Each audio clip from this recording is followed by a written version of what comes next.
seperti itu. Sesungguhnya amalan itu adalah dengan niat. Tentang hijrah, bab niat juga. Apa sajalah tentang niat.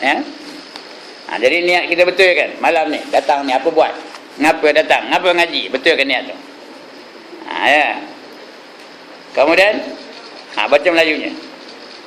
Artinya, dan jikalau niatmu dan qasadmu antaramu dan antara Allah daripada menuntut ilmu itu akan dapat hidayah. Hidayah tu apa? Petunjuk. Nak dapat petunjuk itu sebab nak haji ni, supaya Allah bagi dia petunjuk. Petunjuk ni tuan-tuan datang dari Allah, dia mesti baik punya. Kalau ilham tak tentu. Boleh jadi baik, boleh jadi tak baik. Kerana ilham tu boleh datang dari Allah, boleh juga datang dari syaitan. Itu ilham. Fa'alhamaha fujuraha wa taqwaha. Diberinya ilham untuk melakukan kejahatan dan juga untuk melakukan perkara-perkara yang membawa kepada ketakwaan. Itu ilham. Tapi kalau hidayah mesti baiknya, dia datang dari Allah Ta'ala. Itu kita minta hidayah dari Allah.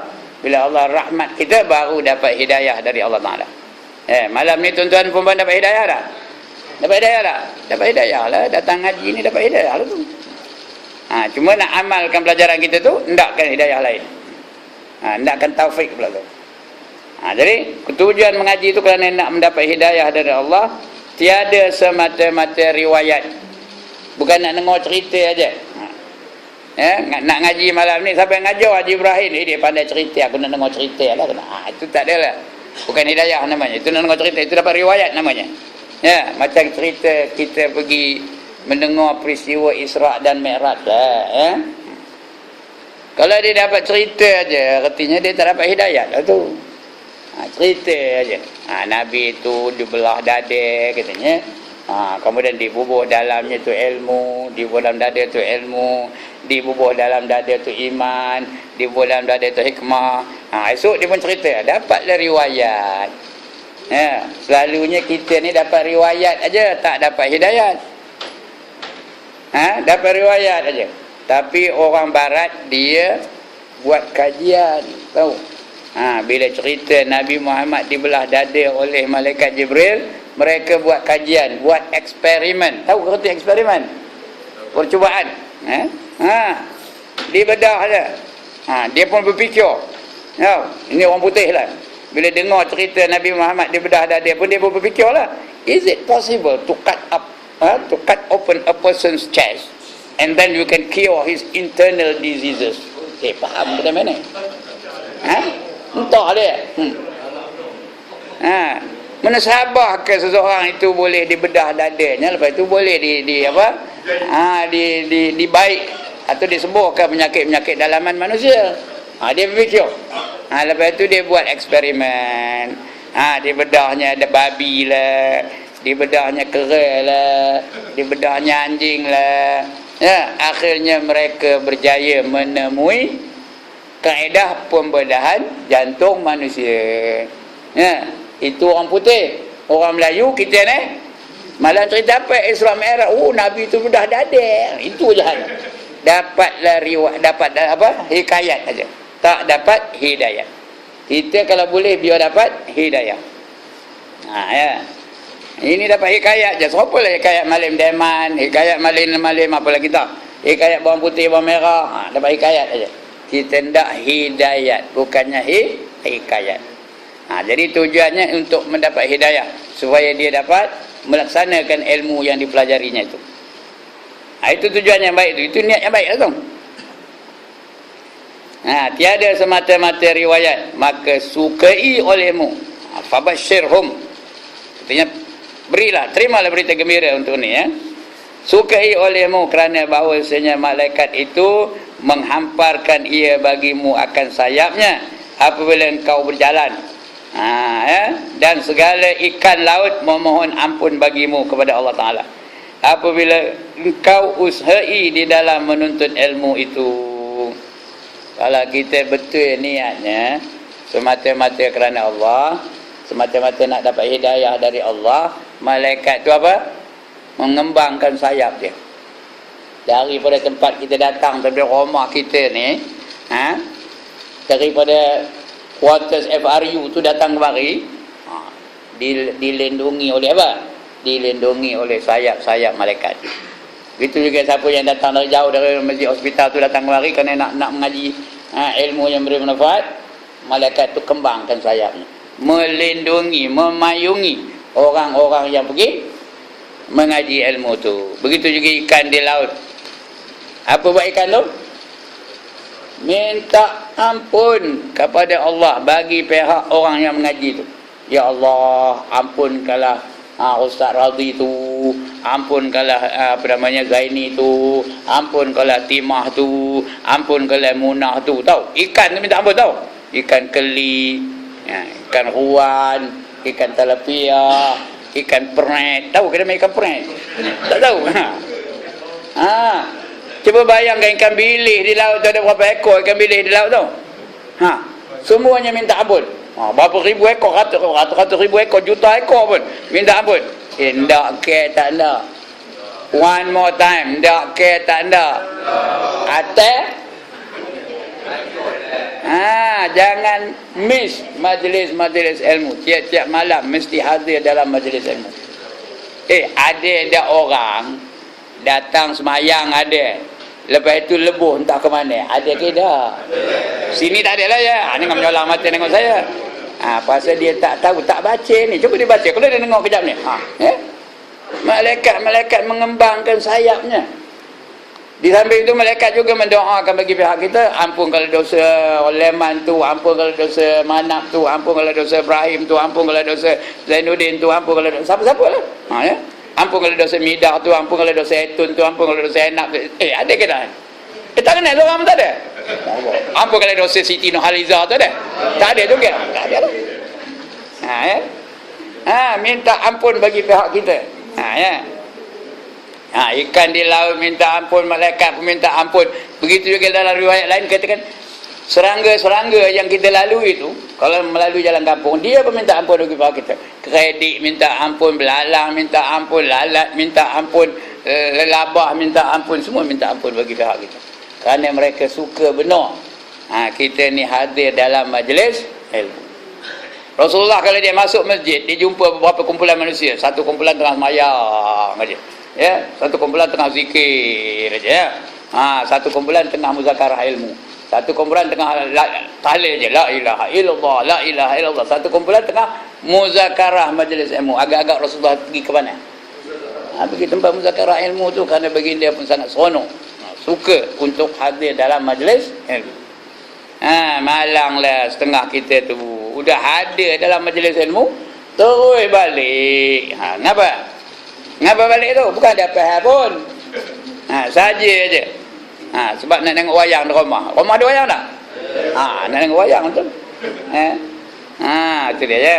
Sebab itu kita kena betulkan niat kita masing-masing. Baik, ketahui olehmu, hai talib. Talib ni bukan nama orang ya. Bukan nama orang ni. Talib ni artinya apa? Penuntut. Kalau orang lelaki namanya talib, penuntut tu talib. Kalau orang perempuan talibah. Kalau ramai talibin. Talibin. Ramai lah tu ya. Taliban dua orang. Dua orang dia. Itu talib. Bahawasanya bagi orang yang menuntut ilmu itu tiga perkara. Ada tiga kategori orang menuntut ilmu. Kita yang mana yang tak lah ya. Ada tiga peringkat. Pertama, seorang menuntut ilmu kerana jadi ilmunya bekal di dalam akhirat. Itu bukan jawi tu ya. Jin alif waw ya. Jadikan wa tu jadikan dal. Bukan jawi, jadi. Supaya jadi ilmunya tu bekal bagi kita di dalam akhirat. Bekalan, macam bekalan dia nak bawa balik ke akhirat.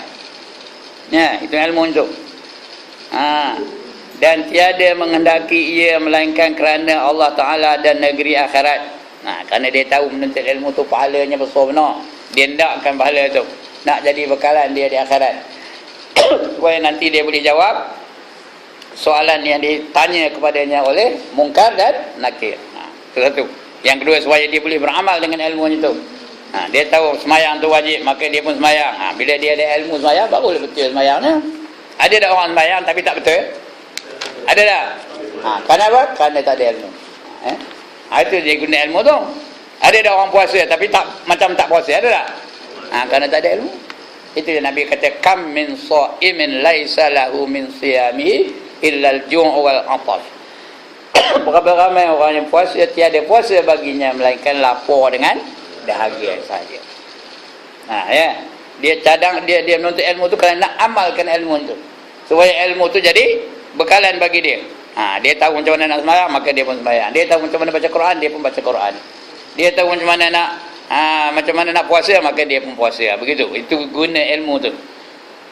Ilmu tu gunanya untuk diamalkan. Ya. Sebab kalau dia tak amalkan ilmunya, berarti dia seperti pokok yang tidak berbuah. Al-ilmu bila amalin kasyajari bila samarin. Itu pepatah Arab, bukan hadis ni, pepatah Arab. Al-ilmu bila amalin kasyajari bila samarin. Ilmu yang tidak diamalkan seperti pokok yang tidak berbuah. Saya ada 1000 pokok durian. Sebuah, sepokok pun tak nak berbuah. Zaini ada sepokok aje belakang rumahnya. Punyalah lebat. Ya Allah, takor duriannya tahu. Mana lebih bermanfaat, mana lebih baik, mana lebih baik? Yang sepokok tu ke yang 1000 pokok? Yang sepokok lebih baik. Itu dia. Begitulah orang ada ilmu tapi tidak amalkan, macam pokok tak berbuah. Apa gunanya? Pokok durian 1000 pokok tak bergunanya? Dia tebang, dibakar je, apa entah guna. Orang dulu ada juga guna pokok durian tu buat penyalaan. Dari mana ada orang bersalah lagi ada? Ada beranak bersalah? Ada tak? Tak ada. Orang dari pakai ubat je. Masa dulu boleh ke bersalah, tahu kan benda bersalah ada mana? Orang tua tahulah, orang muda-muda mana tahu dah mah. Tahu apa bersalah? Duduk atas katil tu, di bawah tu ada api tu bersalah. Bakar api, apa ni? Dia makar dirinya. Yang lepas bersalin tu. Dulu ada apa itu? Mak saya tu 7 orang anak, 8 anaknya. Bersalah semua. Termasuk saya juga. Saya ni hasil salah dia lah tu.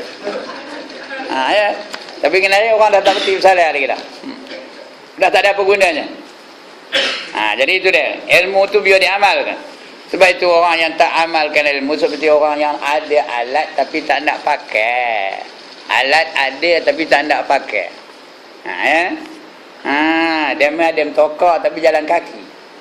Mana Ustaz Radhi jalan kaki ni kita nak ke Ipoh kata. Tokak mana ada rumah rosak ke hidup kata. Kata tak ada duit beli minyak pun, agaknya tak ada duit beli minyak, kata dia mengeluar ke dabainya. Tengok ni duit berkesal-kesal. Beribu-ribu. Tak ada duit ni. Atai ngapa jalan kaki? Apa jawab? Saja kata. Bingung ke cerdik? Tuan-tuan, bingung ke cerdik? Bingung. Dia memang tu bingung kata. Itu orang ada ilmu tapi tak nak pakai. Dia memang serupa juga. Di rumah ada mesin basuh. Tiba-tiba bila dia masuk kain apa buat? Nyentek. Korok. Nyentek. Itu ngempuk pula. Lempang ngempuk. Nak bila cari tiang. Mesin basuh mana? Ada rumah. Rosak ke? Tidak. Kenapa tak pakai? Saja. Bingung ke cerdik? Udah dia tak nak jawab dah lah. Bingung ke cerdik? Bingung dia tu. Ada alat tak nak pakai. Itu orang ada ilmu tak nak gunakan ya. Jadi ilmu tu apa guna? Untuk diamalkan. Amal tanpa ilmu ditolak. Semayang tapi tak tahu mana yang membatalkan semayang, ditolak. Berapa ramai orang batal semayang tak sedar. Kadang-kadang takbiratul ihram tu dah batal. Allahu Akbar. Batal ke tak? Nanti sampai masa esok kita akan cerita bab semayang yang boleh batal. Kenapa? Kerana amalan tanpa ilmu. Alright. Tengok ya. Jadi bekalan kepada akhirat dan tiada menghendaki ia melainkan kerana Allah Ta'ala dan negeri akhirat. Maka mereka itulah orang yang dapat kemenangan di dalam dunia dan di akhirat. Di dunia pun menang, di akhirat pun menang. Kita dalam dunia ni menang. Tenang jiwa kita bila kita dapat melaksanakan perintah Allah dan meninggalkan larangan Allah. Allah bagi apa? Allah bagi ketenangan jiwa. Ndak ke tanda atas. Ya. Tahu ke atas? Cakap orang putih atas apa? Apa tahu? Kuis perdana malam ni. Apa cakap orang putihnya? Atas. Salah. So, itu cakap orang putihnya ya. Ndak ke tanda? Ndak ke tanda? Atas. So lah tu ya. So. Itu dia. Okey. Iaitulah yang dinamakan muttaqin. Bila kita buat apa yang disuruh, ditinggalkan apa yang dilarang, maka kita masuk dalam golongan orang-orang yang muttaqin, orang-orang yang bertakwa. Orang muttaqin ni Allah jamin di dunia dan di akhirat. Siapa yang muttaqin, Allah jamin. Di bawah muttaqin tiada jaminan dari Allah Taala. Di dunia ni Allah jamin. Wallahu waliyul muttaqin, kata Allah. Allah menjadi pembela kepada orang-orang yang bertakwa. Muttaqin tu artinya bertakwa. Tandanya buat segala yang disuruh, tinggalkan segala yang dilarang. Itu tanda orang muttaqin tu. Apa yang disuruh buat, apa yang dilarang tinggalkan. Muttaqin tu. Kalau seorang dipanggil takwa, ya. Kalau ramai muttaqin. Jadi Allah jamin tu. Di dunia pun Allah jamin, di akhirat pun Allah jamin. Rezeki orang muttaqin pun Allah jamin tau. Wa man yattaqillaha yaj'al lahu makhraja wa yarzuqhu min haitsu la yahtasib, kata Allah. Barang siapa bertakwa kepada Allah, maka Allah akan beri dia kelepasan dalam apa saja masalah yang dihadapinya. Allah bagi dia jalan keluar. Makhraja itu artinya jalan keluar. Artinya penyelesaian terhadap sebarang masalahnya. Allah yang selesaikan masalah dia. Dan dia dapat rezeki dari sumber-sumber yang dia tak tahu dari mana datangnya. Ya ke tak? Susah apa? Pandai macam doa jadilah. Ada orang pandai macam doa, macam tu imam pandai macam doa macam jenuh makan pulut peri. Ya ke tak? Kalau orang nak keluri cari siapa? Cari siapa? Cari tok imam lah, cari ustaz, cari tok imam. Mengapa? Kerana dia pandai macam doa, jenuh makan pulut peri. Kalau apa tak tahu, Fatihah pun tak apa betul, tak peduli dia mai datang-datang idak-idak lah. Tapi kalau tok imam tak datang dah. Orang pandai baca doa tu tak datang dah. Dia turun ke rumah. Tok imam orang dah nunggu ni, marilah. Itu dia. Allah apa? Allah tetapkan rezekinya. Allah yang tentukan rezeki dia, tak payah susah-susah payah. Guru saya dulu umurnya 100 tahun tau. Umurnya 100 tahun. Baca kitab Aqidatun Najin tu tak ada pakai ceromen. Tengah dia ngajar saya tu datang tokong. Kita datang tokong. Tokong tu kadang-kadang Mercedes, kadang-kadang Volvo. Susah tokong. Pergi jumpa dia. Pergi jumpa dia. Ngaburkan tak semayangkan hajat. Dia punya rongin aja, insya-Allah katanya. Lepas tu sudah habis tu dia balik tu salam, sudah nunjuk envelope. Agak-agaknya sekupang ke dalam envelope. Itu dia ya. Sudah tua dia pun guna duit. Sekali tu datang cucunya. Tok, opah nak duit nak beli tak apa kan saya tak ingat. Dia pun ngeluarkan tali pinggang Mekah. Tahu ke tali pinggang Mekah? Yang jenis ada tu. Dia keluarnya buat kesel-kesel not 50 belakang tahu.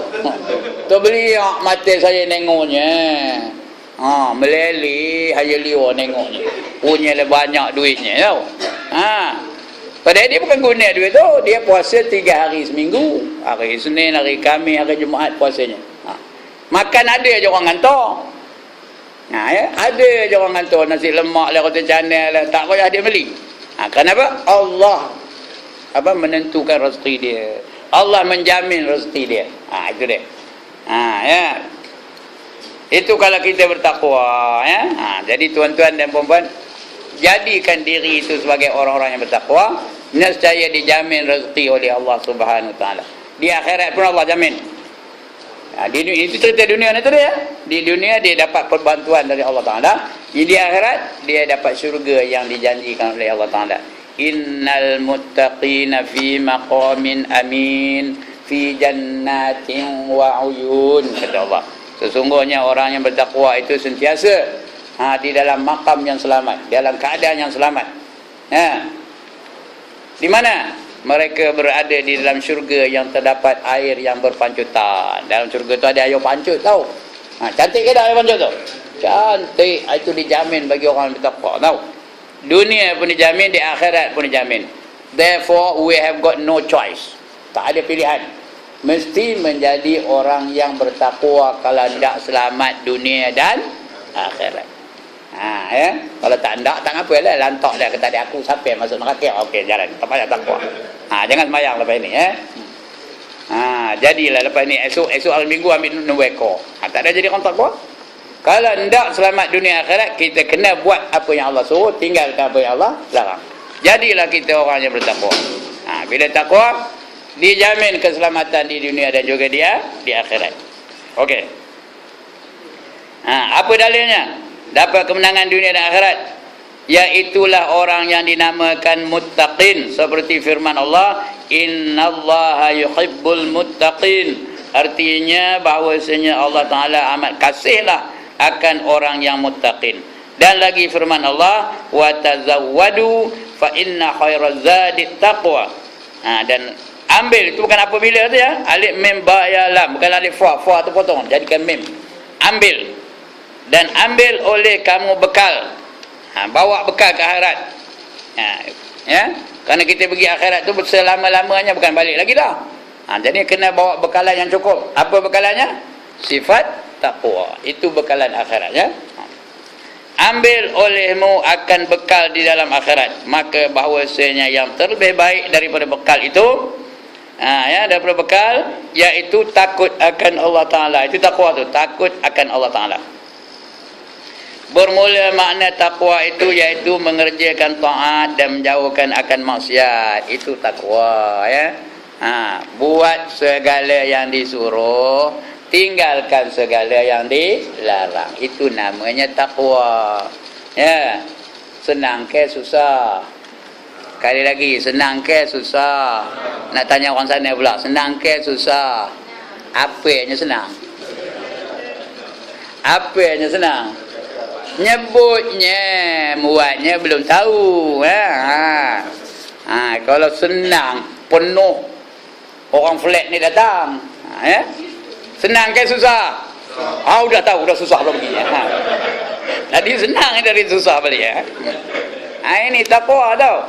Buat segala yang disuruh dan tinggalkan segala yang dilarang. Ya, senang nyebutnya tapi payah mengerjakannya. Itu takwa. InsyaAllah ta'ala. Itu yang pertama ya. Orang yang niat itu semata-mata nak mencari sifat takwa. Itu niat yang pertama.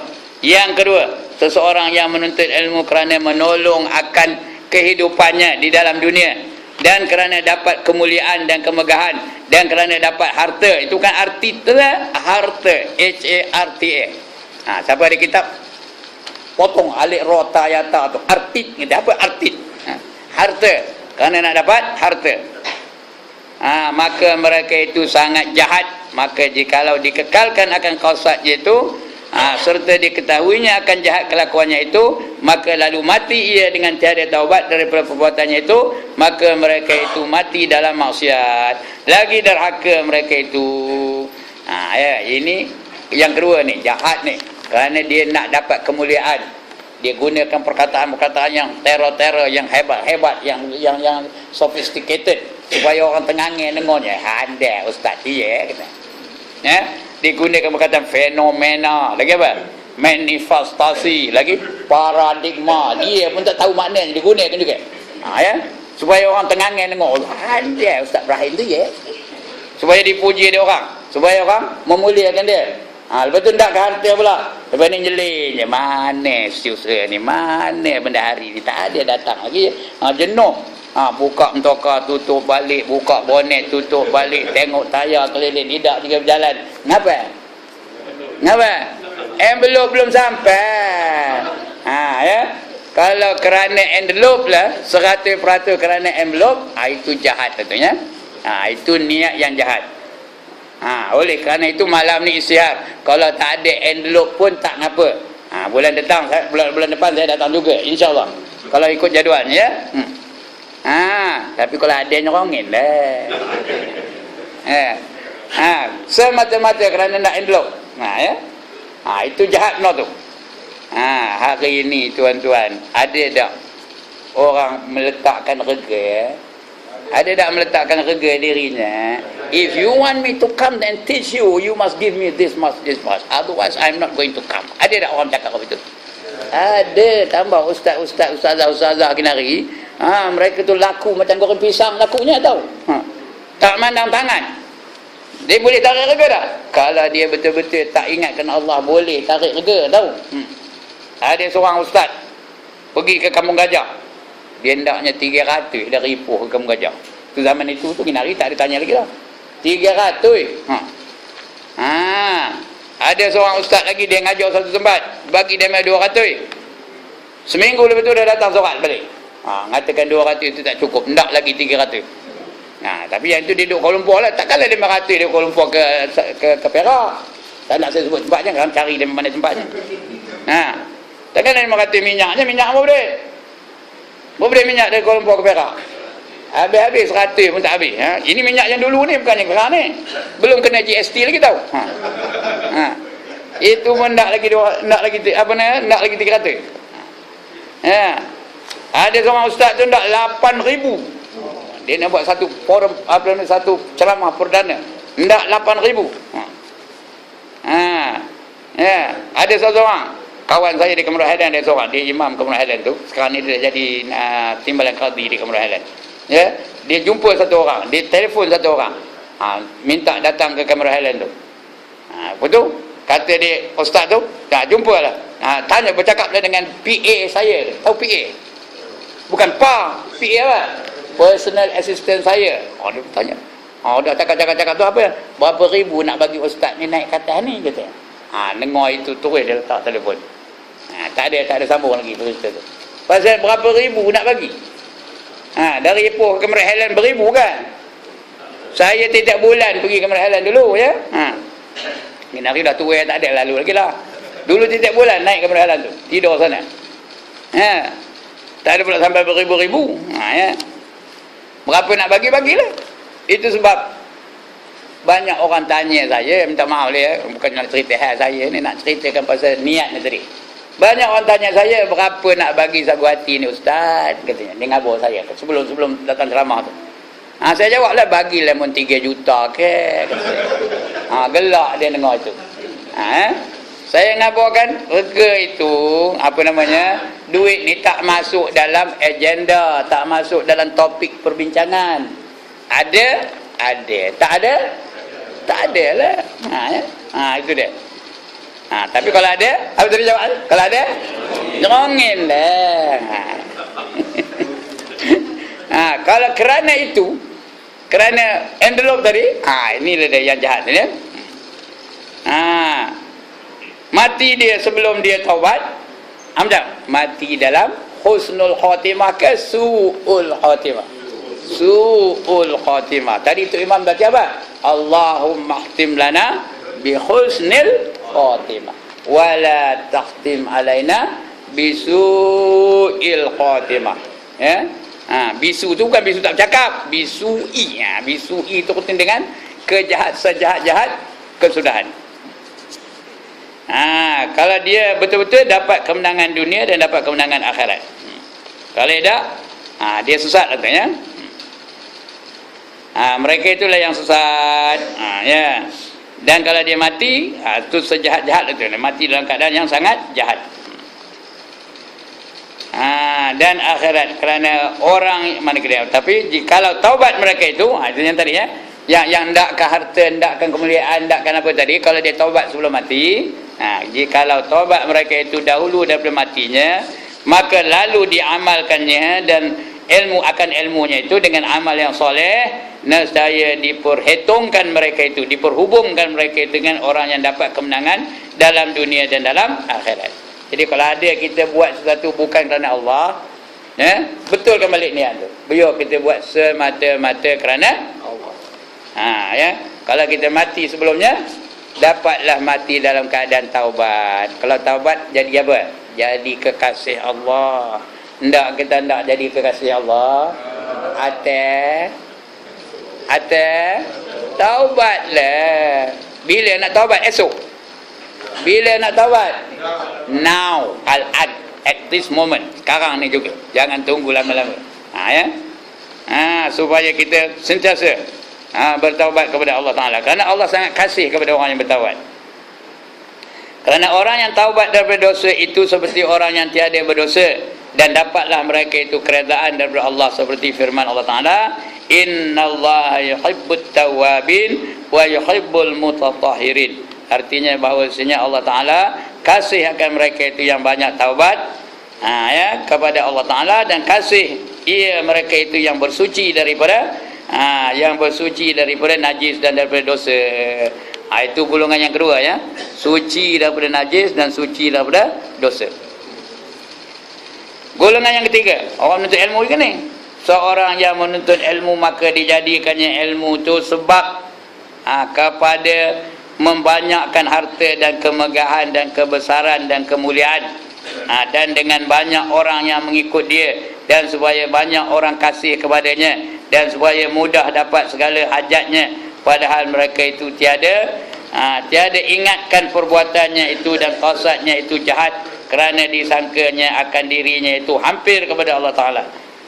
Kerana ia berupa dengan rupa ulama, dan lagi berlaku seperti kelakuan ulama pada zahirnya, tetapi dalam hatinya sangat kasih kepada dunia dan kemuliaannya, maka mereka itulah orang yang dapat binasa dalam akhirat, dan yang sangat kurang akal mereka itu.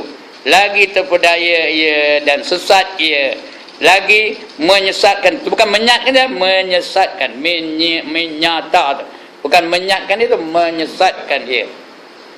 Lagi menyesatkan orang lain, dan mereka itulah sejahat-jahat daripada ulama yang dikatakan oleh Nabi dengan sabdanya. Ini golongan ketiga. Semata-mata tak ada campur langsung. Dia hendakkan harta, dia hendakkan kemegahan, dia hendakkan kemuliaan, dia hendakkan sanjungan. Kalau dia datang orang tak salam dengan dia, dia menderita dia. Oh, tak kenal dengan aku ni ustaz ngajar sini.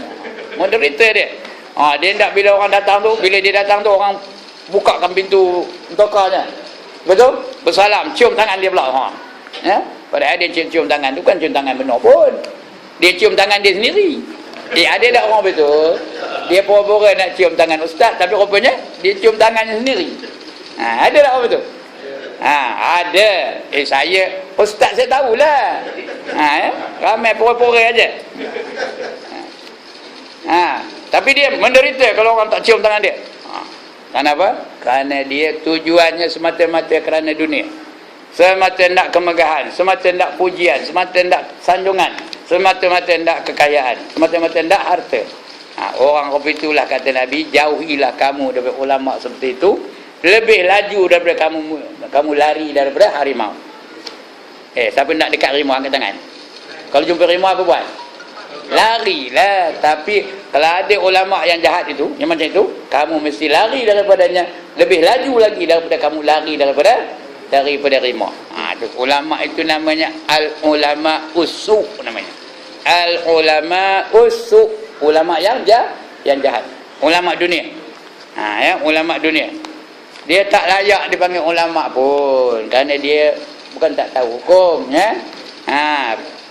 dia tak layak dipanggil ulama. Boleh dipanggil apa? Boleh dipanggil apa? Ulama tak layak panggil apa? Ular dalam semak. Itu boleh. Ulama tak boleh. Kerana orang ulama ni dia mesti takutkan Allah Ta'ala. Kalau dia nak jadi ulama, kriteria pertama mesti takutkan Allah Ta'ala. Innama yakhshallaha min ibadihil ulama, kata Nabi. Sesungguhnya yang takut, kata Allah, bukan kata Nabi, ayat Quran ni. Innama yakhshallaha min ibadihil ulama.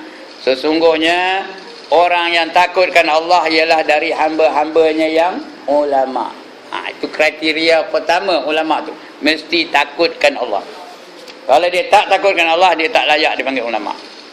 Boleh dipanggil ular dalam semak. Dan orang itu sesat, lagi menyesatkan orang lain. Kerana orang lain anggap dia ulama, maka orang lain ikut dia. Kadang-kadang dia buat kelakuan-kelakuan yang bertentangan dengan syariat. Kenapa? Kerana dia tak takutkan Allah. Walaupun dia alim, walaupun dia banyak ilmu, tapi dia tak takutkan Allah Ta'ala. Itu sebab dia tu sesat lagi menyesatkan orang lain. Tak ngapai katanya. Dia terlibat dalam urusan-urusan yang haram tu, tak ngapai katanya. Dia tahu riba tu haram, tapi dia libatkan diri dia dengan riba juga. Tak ngapai katanya. Udah darurat aja katanya. Padahal darurat tu apa? Darurat tu yang menyebabkan antara hidup dan mati, baru dipanggil darurat. Kalau setakat biasa-biasa je tak ada panggil darurat.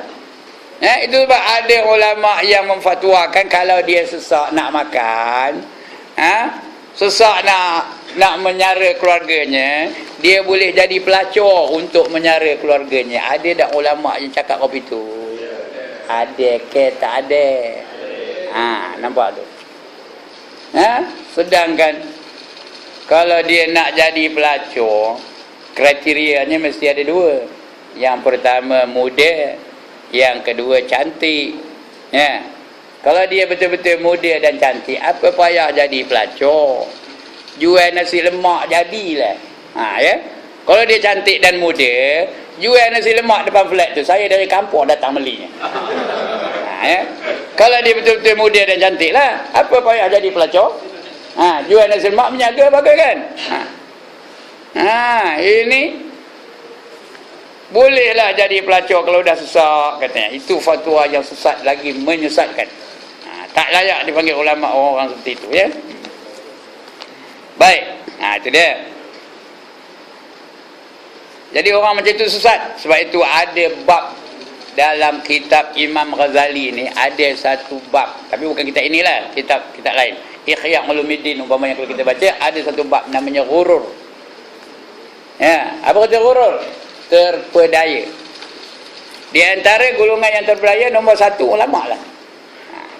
Kenapa? Dia berpakaian macam ulama, bercakap macam ulama, baca Quran, baca hadis macam ulama, tapi amalannya tak menggambarkan dia seorang ulama. Tidak menggambarkan dia itu takut kepada Allah Ta'ala. Itu dia. Itu nombor satu. Dia ada 4 golongan yang kata Imam Ghazali yang terpedaya. Pertama, ulama. Kedua, ahli ibadah. Mayang rajin tapi tak erti semayang. Ahli ibadah. Itu yang kedua. Yang ketiga, orang ahli tasawuf. Rajin wirid, rajin zikir, tapi ada tujuan yang lain itu. Ahli tasawuf. Yang keempat, orang kaya yang dermawan. Itu yang tertipu kata Imam Ghazali. Bacalah kitab itu dalam Ihya Ulumuddin. Kalau tak ada Ihya Ulumuddin, baca Bimbingan Mukminin. Ada kitab tu rumah, Bimbingan Mukminin. Ada ke tak ada? Tak ada. Carilah. Mana nak cari? Mana nak cari Ustaz Rabi? Kampung. Carilah di kampung. Bimbingan Mukminin bukan mahal. RM50 je. Ada terpedaya. Bab tu namanya terpedaya. Baik. Jadi kalau ada ulama macam ni, hendaklah kita jauhi mereka. Lebih laju lagi daripada kita jauhi daripada harimau. Inilah yang dikatakan oleh Nabi SAW dengan sabdanya, ana min ghairid dajjal akhwafu alaikum minad dajjal. Faqila wa ma huwa ya Rasulullah? Faqala ulama usu. Artinya, aku terlebih takut atas kamu. Aku bukan takut aku takutkan komen, kata Nabi, ya. Aku lebih takut atas kamu daripada Dajjal. Akan seseorang yang lain daripada Dajjal. Aku takutkan komen itu lebih daripada aku takutkan Dajjal. Lebih lagi daripada aku takutkan Dajjal. Mengapa? Lebih. Maka sembah sahabat, siapa mereka itu ya Rasulullah? Mereka tanya, wa ma huwa ya Rasulullah? Tanya mereka, siapa yang kamu takut ya Rasulullah? Maka sembah sahabat, siapa mereka itu ya Rasulullah? Maka sabdanya, mereka itulah ulama yang jahat. Ulama yang jahat, yang ada kepentingan diri. Kalau ulama-ulama dulu jahat-jahat belaka, sampai ke Islam ke kita. Tuan-tuan dan puan-puan, kalau ulama dulu kira duit minyak, kira duit hotel, kira allowance malam, agaknya sampai ke Islam tu pada kita. Sampai ke dah. Kalau Islam tak sampai pada kita, Apa agama kita? Sebelum Islam apa agama kita? Hindu, tahu. Kita ni Hindu belaka, mujur lah ulama-ulama dulu, tak ada jahat macam sekarang. Ya. Kalau kita Hindu entahlah. Ya, ini yang ajar ni siapa? Namanya siapa kalau Hindu? Ramasamy. Dia siapa namanya? Takkan sama Belu nama-nama. Apa namanya? Lechmi Parimala Dewi namanya ya. Kasturi. Kasturi itu macam orang cakap Melayu tu ya. Tapi ada tak nama Kasturi? Ada. Ya. Tu imam ni nama apa kan? Govinda Raju. Mujurlah kita ni dapat ulama-ulama dulu yang berkorban untuk mengembangkan Islam di tanah Melayu. Datang mereka ke Melaka di atas pura-pura untuk menjaga, tapi sebenarnya bukan untuk menjaga.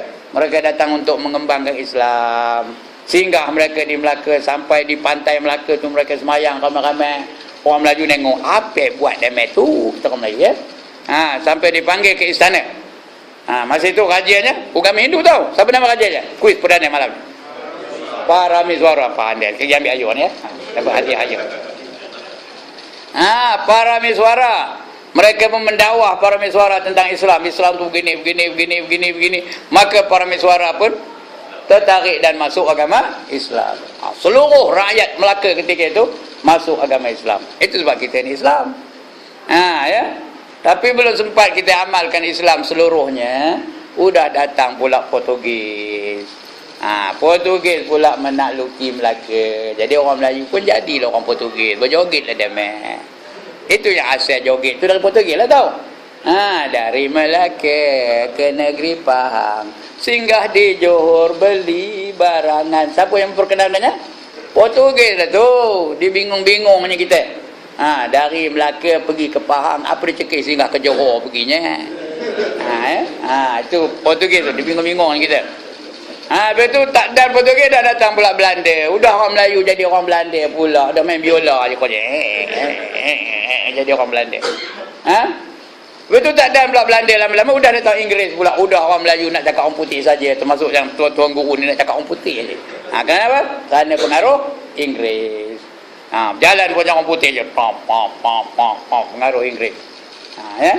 Lepas tu Jepun pula datang. Udah orang Melayu ditakluki oleh Jepun. Sebab tu hari ni orang Melayu ni cacang merbau, tahu cacang merbau? Pakai baju kot serupa orang putih. Pakai kain pelekat serupa orang India. Pakai kepiah putih macam orang Islam. Pakai kasut Jepun pula. Semua ada, orang putih ada, Jepun ada. Portugis ada. Bila berjoget dah jadi orang Portugis pula. Pasal banyak benar kita ni yang menakluki kita pada masa ketika itu. Ini sejarah ni, dia cakap ni cikgu sejarah tahu dulu. Itu sebab kita ni kecacang merbau je. Banyak benar pengaruhnya. Okey, cerita balik cerita ini tadi ya. Siapa mereka itu ya Rasulullah? Maka sabdanya, mereka itulah ulama yang jahat. Dan sabdanya Nabi sallallahu alaihi wasallam, man izdada ilman wa lam yazdad huda, lam yazdad minallahi illa bu'da. Artinya barang siapa bertambah ilmunya padahal tiada bertambah hidayahnya. Itu hidayah dia. Nescaya tiada bertambah daripada Allah Ta'ala melainkan jauh. Siapa ilmunya banyak tapi amalannya tak ada. Ilmunya bertambah tapi amalannya tak ada. Lagi dia tinggi ilmu lagi sombong. Lagi dia tinggi ilmu lagi ego. Lagi dia tinggi ilmu lagi dia takabur.